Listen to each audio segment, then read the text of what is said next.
Screen पर दिख रही बुर्के वाली महिला और मास्क पहना आदमी रिश्ते में पति पत्नी है और इनके कारनामे ऐसे हैं जिन्हें सुन आप चौंक जाएंगे।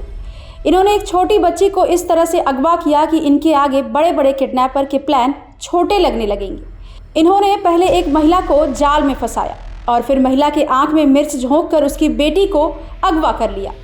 दरअसल ये मामला यूपी के सहारनपुर का है। यहाँ बक्कार अहमद और उसकी पत्नी मुस्कान के 2 लड़के थे, लेकिन कोई बेटी नहीं थी और इनको एक बेटी की चाहत थी, जिसके चलते इन्होंने एक शातिर प्लान बनाया। इन्होंने सबसे पहले एक महिला जिसके पास एक छोटी बच्ची थी उससे दोस्ती कर ली।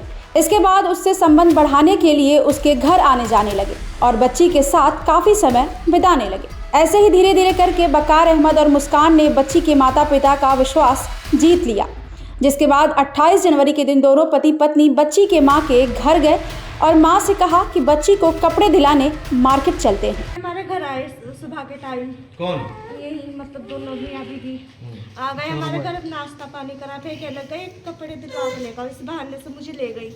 इन्होंने कहा कि मैं घर बैठा मैं फ़ोन पे पैसे करा दूंगा जिस पे से तुम कपड़े लोगी। तो हम चले गए, उन्होंने कपड़े ले लिया हमने। तो उन्होंने फ़ोन कराने के पास में मेरे फ़ोन में पैसे गए दो। इन्होंने कहा नेट वाई नहीं आ रहे हैं और आधे रास्ते भेज दो इसे महक को, और आधे रास्ते में आ रहा है मैं पैसे पकड़ा दूंगा और फिर ले लो कपड़े। मैं आधे रास्ते तक गई, ये नहीं मुझे मिले और जो मैं पीछे लट कर गई मेन रोड पर, तो ये मेरी बच्ची को लेकर ऑटो में बैठ कर चली गई थी। वकार और मुस्कान को बच्ची की चाहत इतनी ज़्यादा थी कि इसको पाने के लिए इन्होंने एक फुल प्रूफ प्लान बना रखा था। इन दोनों ने बच्ची की मां को अपने गलत नाम बता रखे थे और साथ ही घर का एड्रेस भी गलत बताया था। बच्ची के गायब हो जाने के बाद उसकी मां ने वकार अहमद को कॉल करने की कोशिश की, लेकिन फ़ोन स्विच ऑफ आ रहा था, जिसके बाद बच्ची की मां को लगा कि उसकी बेटी के साथ ज़रूर कुछ गलत हुआ है। इसके बाद उसने पुलिस को इसकी सूचना दी। पुलिस ने तुरंत टीम का गठन किया और बच्ची की मां के बताए एड्रेस पर चले गए, लेकिन वहां जाकर पता चला कि इस मकान को तो वकार और उसकी पत्नी ने 3 महीने पहले ही छोड़ दिया था।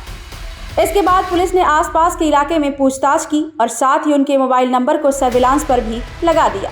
इसके चलते बहुत ही जल्द पुलिस ने इस केस में सफलता प्राप्त कर ली और बच्ची को उसके परिवार के पास सौंप दिया। ब्यूरो रिपोर्ट, क्राइम तक।